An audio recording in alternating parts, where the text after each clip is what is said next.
Good day, YouTubers. Or should I say good evening, because it's good evening where I am, and then again it might be daytime where you are. So what's today's subject? Well, this is you could say vlog number 2 that's going to go into my education section, part which I would like to call history they don't teach you at school, because we live in a world of disinformation and well, suppressed information, in fact, in many cases, suppressed technologies, if you so desire.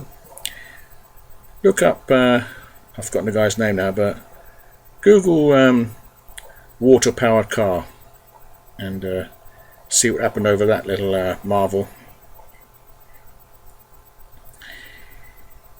Anyway, I'm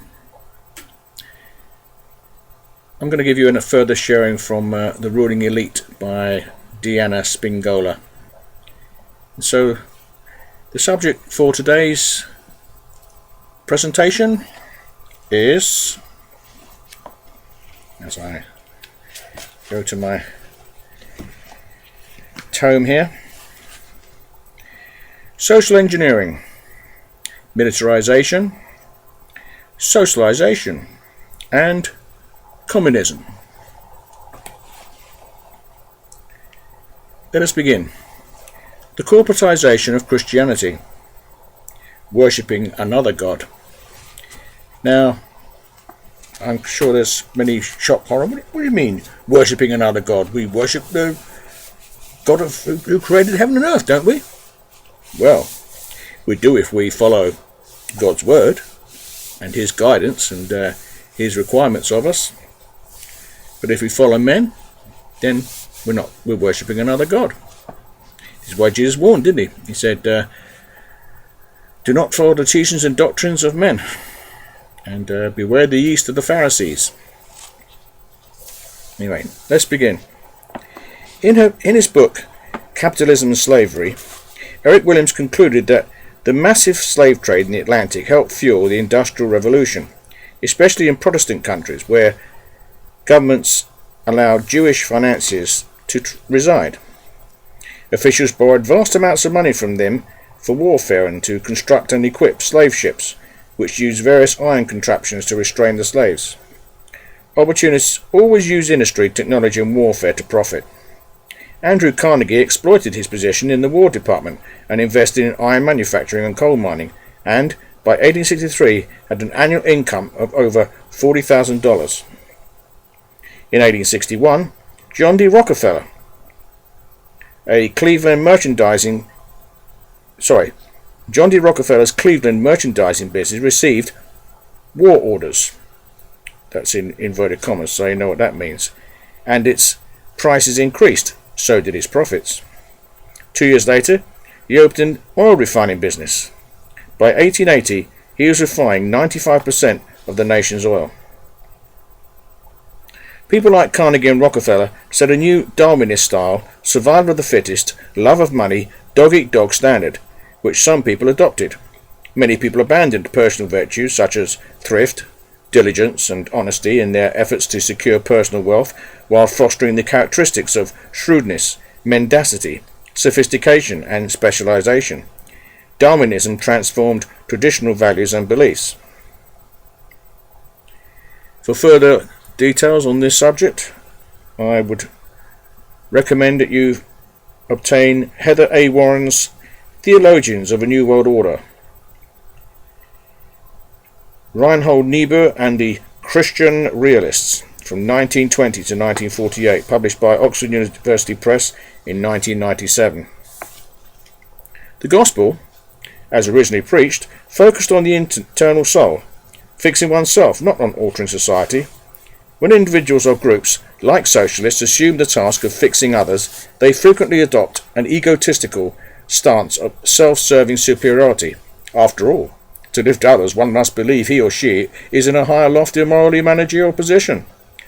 While it is meritorious to help others, contrary to popular theological thought, we are not our brother's keeper, as the word itself implies control. People have distorted the verse's application. Because of free will, one cannot force others to change unless they requisition the law to act on his or her behalf. A person only has power to change themselves. Socialists, posturing as noble, caring humanitarians, unify and vociferously demand change, even if it negatively impacts others, saying that free choice or spreading democracy often represents death and destruction for people. Many churches have abandoned traditional peaceful Christianity and use their money and power to influence government to impose their views on society through the force of law. Instead of traditional theology, churches veered towards a communal, socialistic approach to humanity's challenges, which actually serve a small, profit-seeking minority who exploit the people's naivety and ignorance for their own objectives. In order to effect such a theological shift, the money powers had to control the theological seminaries. Before the Civil War, foreign-trained American theologians introduced socialism into the Protestant seminaries. In 1829, industrialist Cyrus H. McCormick established and funded the McCormick Theological Seminary, one of the 11 theological schools of the Presbyterian Church in the United States. It shares a campus with the Lutheran School of Theology, bordering the campus of the University of Chicago, possibly the American version of the University of Göttingen, a school where teachers regularly recruited students into secret societies. John D. Rockefeller financially supported the University of Chicago Divinity School, a seminary that they integrated into the host university, which he also funded. Rockefeller, through his tax-exempt foundations, bankrolled the Union Theological Seminary and later the Federal Council of Churches.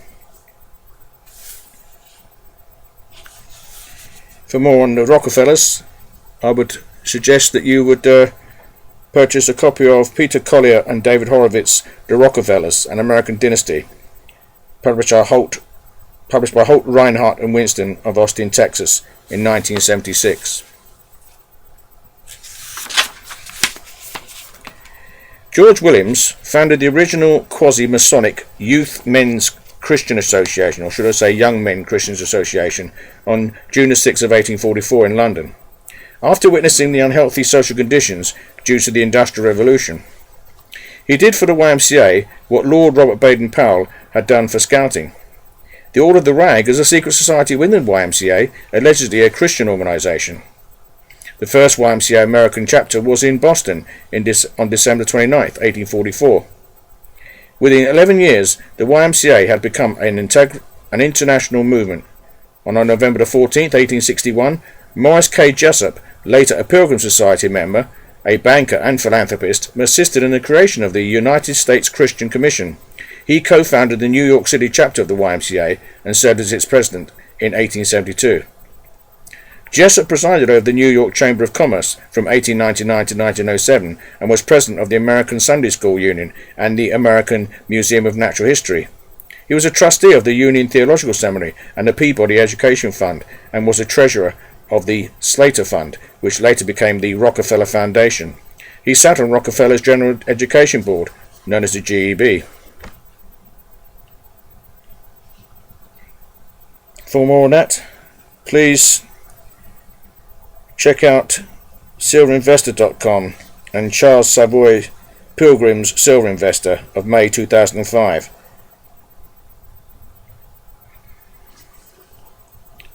By 1890, all of the major seminaries promoted theories about social justice, ideas that John Ruskin expanded in his book Unto This Last of 1860.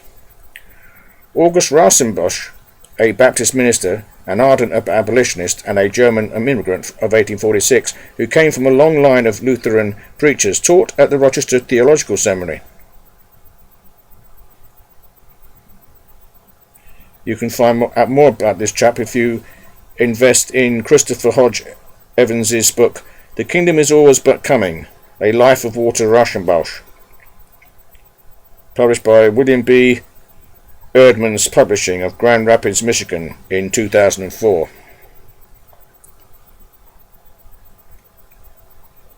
In 1885, his son Walter graduated from Rochester, fully indoctrinated in the tenets of Illuminism, a philosophy that encourages faith in man instead of in God. In December 1892, Walter Rasenbusch, with others, organized the Brotherhood of the Kingdom to inculcate socialism into the nation's churches. He said, "If ever socialism is to succeed, it cannot succeed in an irreligious country. It must start in the churches."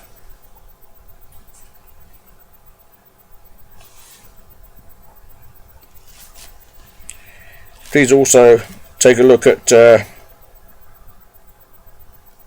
reformtheology.org and David Emerson Gumer's piece, Apostasy, the National Council of Churches.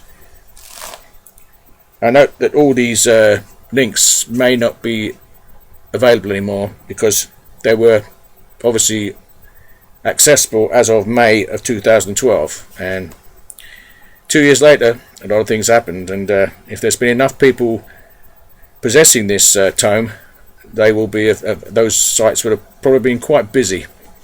I must admit I haven't got round to checking them yet, but I'm sure I will do a postscript on these things because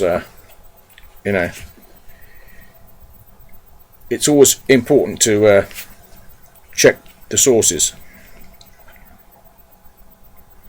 In 1893, Bishop Frederick D. Huntington, a graduate of Amherst College and Harvard Divinity School, and an Anglican monk of the Order of the Holy Cross, founded the American branch of the Christian Socialist movement, a faction of London's Fabian Society and the British Labour Party.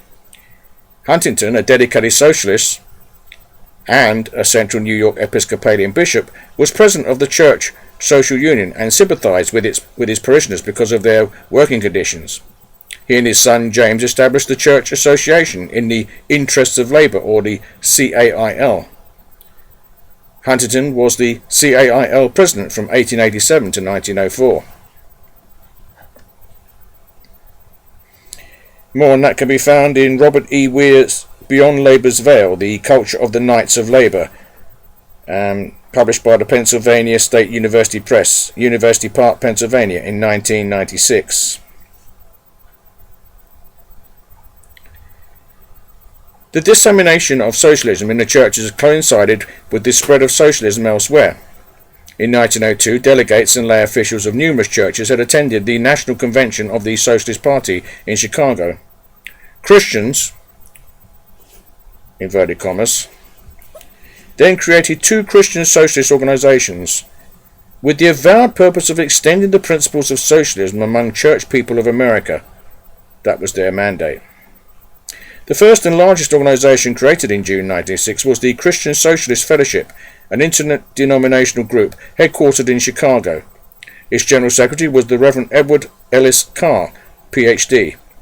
It published The Christian Socialist and had over 50 branches, many of its members allied with the Socialist Party. Its officials delivered socialist sermons in thousands of churches and circulated millions of copies of its paper to preachers, teachers and social workers. Many churches, YMCAs and colleges were receptive to the socialist message.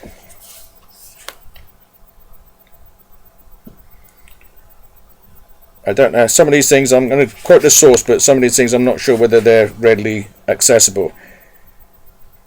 This apparently was written by Alexander Trachtenberg. He's editor of the American Labour Yearbook of 1917 to 1918. It says Volume 2, Rand School of Social Science, Department of Labour Research, New York, 1918. Whether you can get hold of these, whether these are available online, I don't know. But that's the source. In 1906, a few clergy and lay people of the Episcopalian Church organized the American Church Socialist League, which became more powerful as the influence of the Episcopal Church increased. Many leading American industrialists belonged to the Episcopal Church, an ecclesiastical body that officially adopted radical and even revolutionary policies. Out of 6,000 clergy, several hundred advocated socialism, and nearly 100 clerics were members of the Socialist Party.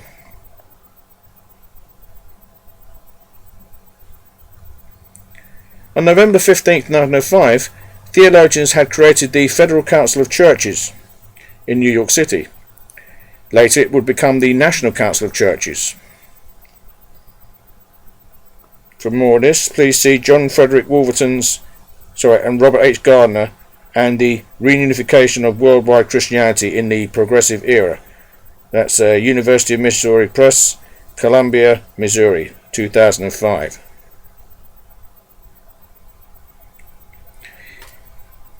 On December 4th of 1908, this council adopted the social creed of the churches, written by a protege of Walter Rauschenbusch, London-born Harry F. Ward, American Methodist minister, left-wing activist, and the first chairman of the ACLU, an organization founded in 1920. Felix Frankfurter was one of its founding members.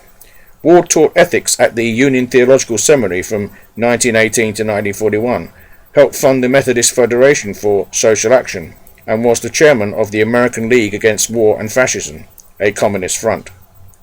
Ward met with Stalin in 1924 and again in 1929.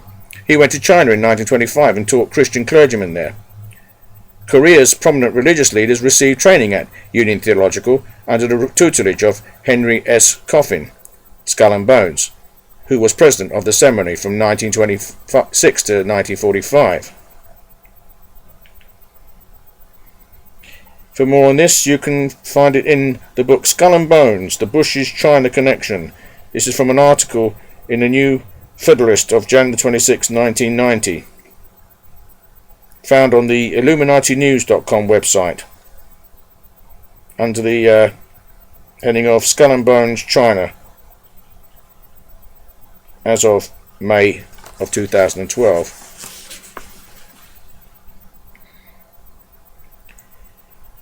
Leading Pilgrim Society members traditionally invite the Archbishop of Canterbury, the head of the Church of England, and the Episcopal Bishops of New York to senior positions within the Pilgrim Society.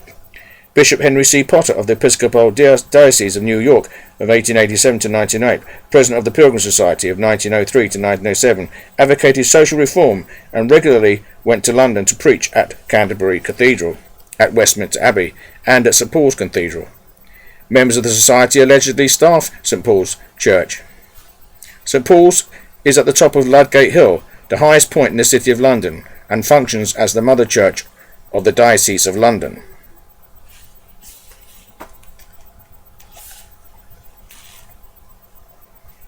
Another interesting book to get hold of would be Joel van der Rijgens, that's R-E-I-J-D-E-N, The Pilgrim Society, A Study of the Anglo-American Establishment, Institute for the Study of Globalization and Covert Politics. That's sort of July 2008, so I don't know how you get hold of these things, but maybe if you Google the Institute for the Study of Globalization and Covert Politics, you'll get to see the article. The Pilgrim Society and organisations like the YMCA, Elks, and Rotary Clubs are philosophically integrated sects within the Freemason framework. Though they differ, some of the rituals, objectives, and idiosyncrasies have commonality. Many are even identical to Freemasonry. Pope Leo XIII wrote, "Let us remember that Christianity and Freemasonry are essentially incompatible, to such an extent that to become united with one means being divorced from the other." Pope Benedict, on November 5, 1920, warned against such groups as the YMCA and similar sects, while unlike in name, apply similar Masonic principles. Pope Benedict XV, from 1914 to 1922, stated, "The YMCA intends to purify and spread a more perfect knowledge of real life, placing itself above all churches and outside of any religious jurisdiction." On November 5, 1920, in a letter, he wrote that the YMCA is fundamentally Masonic in nature.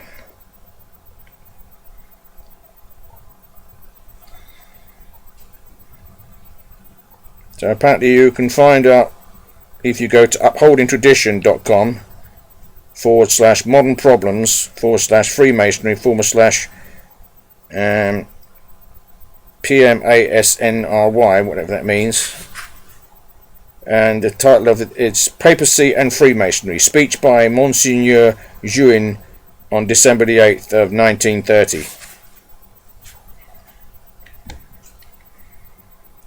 Leading theologians in prestigious seminaries promote an agenda of progressive reform and international expansion. John D. Rockefeller and J. Pierpont Morgan wholly supported their efforts in setting America's moral course at home and abroad, compatible with Woodrow Wilson's vision of building a new world order. Their support increased the membership of the Student Volunteer Movement for Foreign Missions, an organization founded in 1886 to recruit college and university students for missionary service abroad.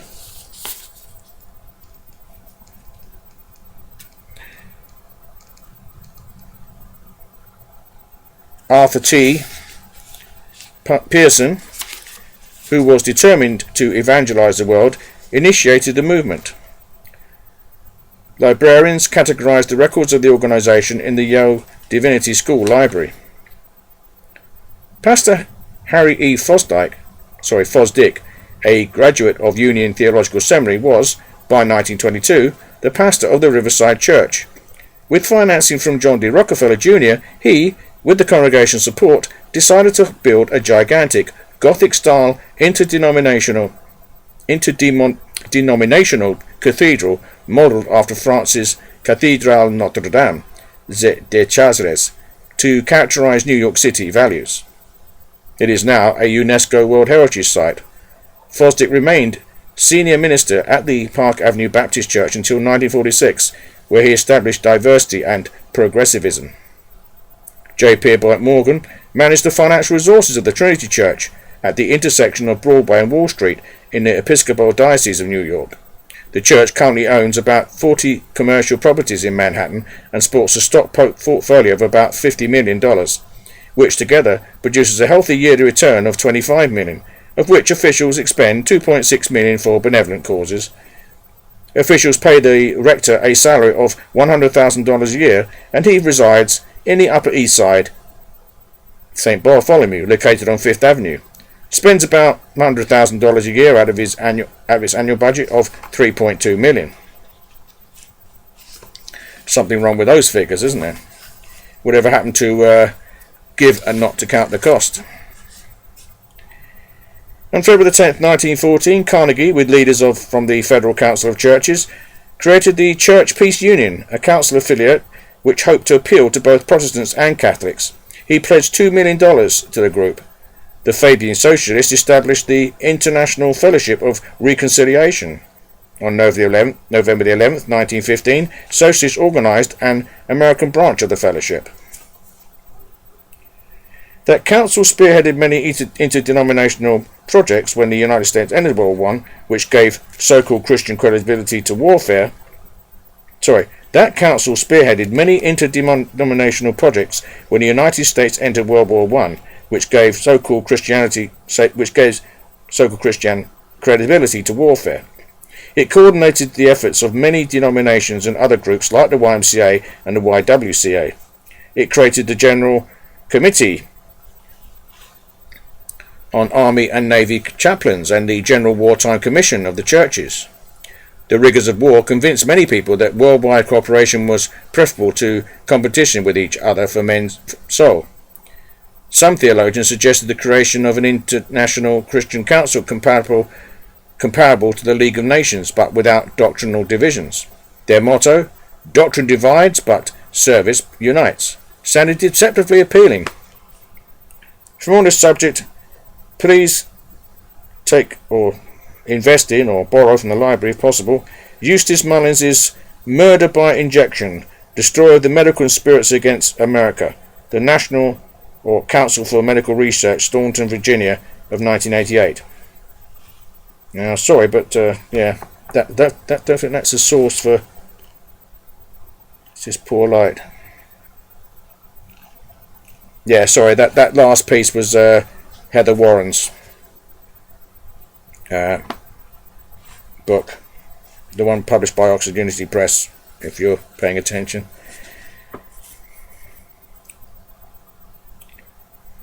Eldon G. Ernst produced propaganda under the direction of Raymond B. Fosdick, Rockefeller's lawyer and brother of Pastor Harry E. Fosdick.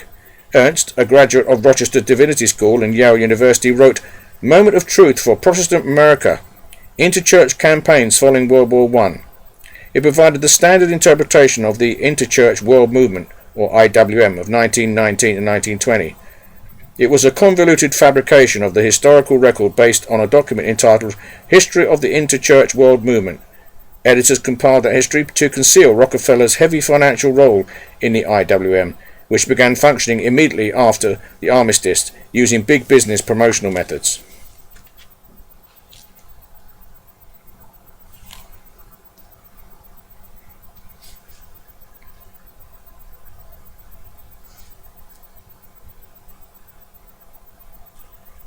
Sorry about that pausing. It's just this poor light doesn't help. But I'm trying to work out what that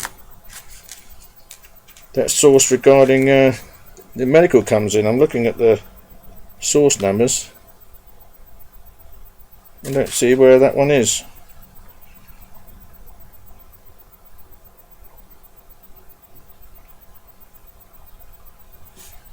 Oh, fair enough.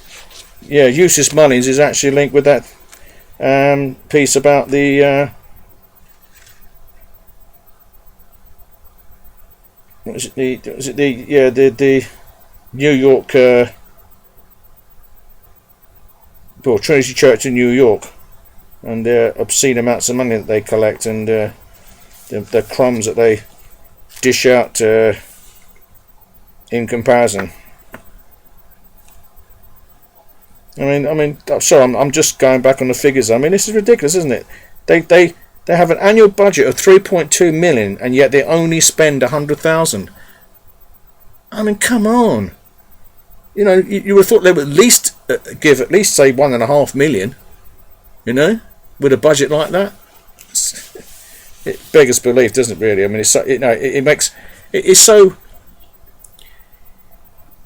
It really besmirches God's name. It really, I can understand why so many people, you know, hate the whole concept of Christianity and so on, because when they see things like this, they say, what's that got to do with being Christ-like?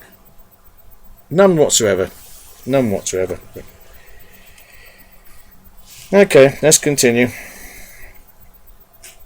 The IWM sought to merge Protestant resources in an attempt to Christianise the world, their inverted commas, with their faux style of the Gospels.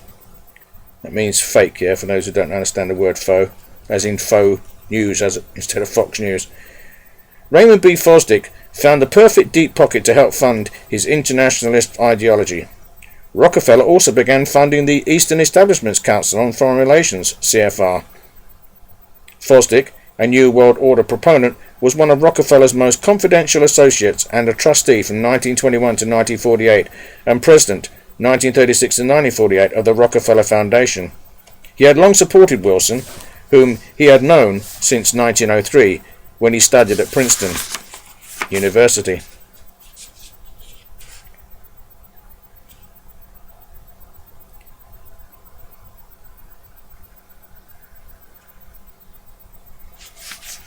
There's so many sources here that I could quote. I don't know. I can't remember from my last one about Zionism when I quoted all the sources through.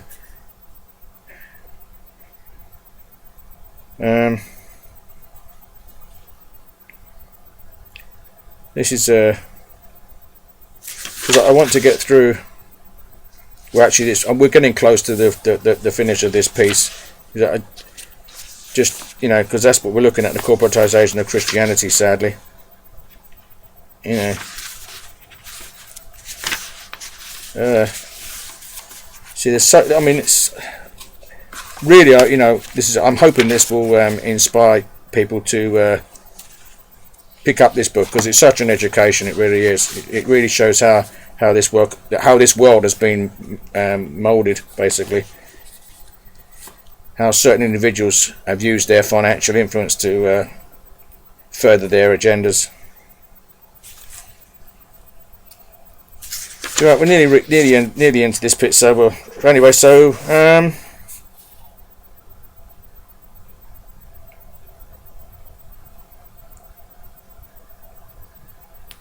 another source here is Charles E. Harvey, John D. Rockefeller Jr. and the Interchurch World Movement of 1919 to 1920, a different angle on the ecumenical movement. Church History, Volume 51, Issue 2, 1982. Actually, I don't know whether you can get hold of these things anymore. Obviously, this author managed to somehow. So, and then the next one is Will Bunyan's Rockefeller Internationalism, Part 1. That was from Nexus Magazine, Volume 10, Number 3, April to May of 2003. Might be still available, I don't know, or maybe it's possible to read it online. That's because I don't want you to take my word for it. You know, in fact, I must admit, I'm seriously considering to look up a lot of these sources. Not that I disbelieve anything that's written here, because, as I say to people, we'll never underestimate the wickedness of man. Sadly, most people do. Oh no, my government, or no, that person couldn't possibly do such things. Preposterous. You know, I mean, you no doubt have heard about the scandal that's going on at the moment here in England, like with Harriet Harman and other members of the British Labour Party, and how they were literally in the 1980s supporting and in many ways trying to establish laws that would allow paedophiles to that it would be legal for paedophiles to have sex with children. I mean, ludicrous, like. And there's Harriet Harman, like, saying, and that's it. The documents have been found and it's established how she was pushing, because she was a lawyer at the time, and she's obviously denied. And I'm not going to apologise for anything, because I've got nothing to apologise for. Yes, it is regretful that the paedophile information exchange was affiliated to the National Council for Civil Liberties, but we were fighting for people's freedom of choice. Unbelievable. I mean, people should not have the freedom of choice to actually sexually molest children and use children as sex objects. I mean, it's really is sick. Really is. For all those out there who think I'm a prude or whatever, or, well, there's something seriously wrong with a person if they want to actually have sex with children. Really is. Yeah, that's serious perversion, that is. Not only that, but it's an abomination in God's eyes. And for all those passerby that are unbelievable as well, that's where I stand on the subject.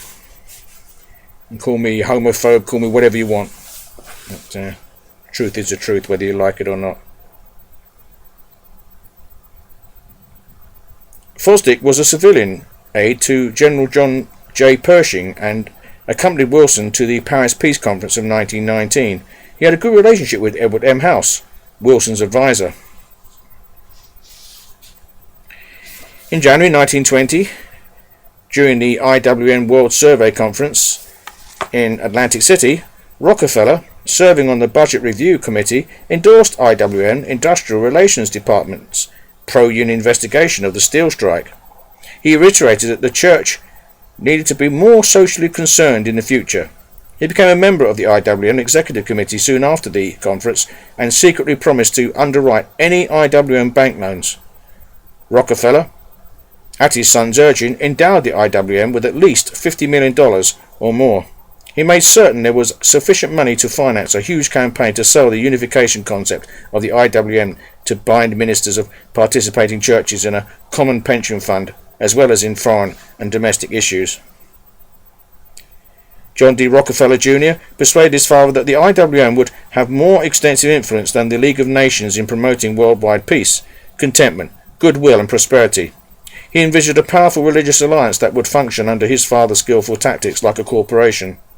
The whole underlying intention for the enormous amount of financing was the financial amalgamation of the churches in order to advance a practical Christianity based on voluntary social welfare designed to eliminate class conflict and theological disputes and denominational controversies, to impose the younger Rockefeller's social liberalism, ideas he had embraced at Brown University. In 1923, Raymond B. Fosdick, lobbying for U.S. participation in the League of Nations, created the League of Nations Association. In January 1924, he visited President Wilson, who decried the fact that the United States was restraining human progress. He said it was unthinkable that America would remain aloof, for America would not thwart the hope of the race. Wilson died a month later, but Fosdick continued working towards Wilson's goal of world peace through world government. In 1928, he published The Old Savage in the New Civilization and maintained that we must have a centralized government and dissolution of state sovereignty.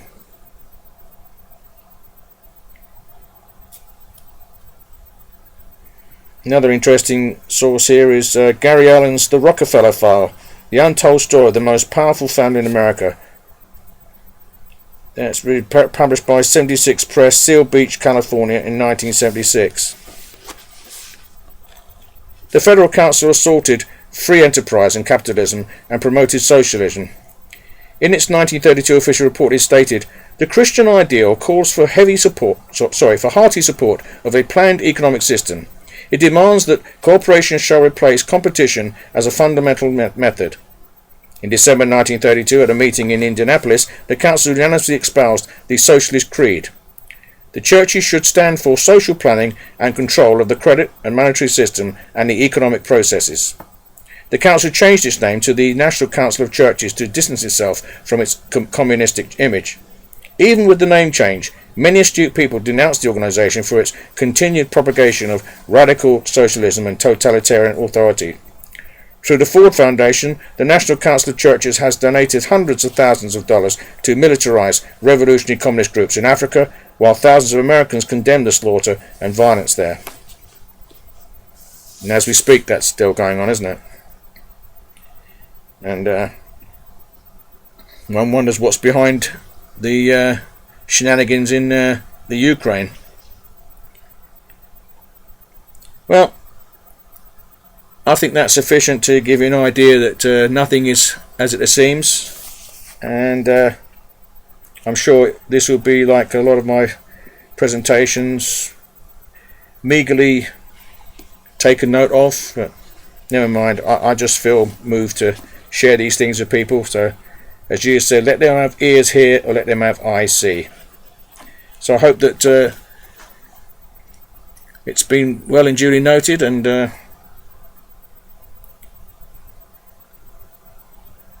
as I'm not very computer literate, as another person has discovered, I don't see how I can put the links in the description below. I don't know how to do that kind of thing, to be honest.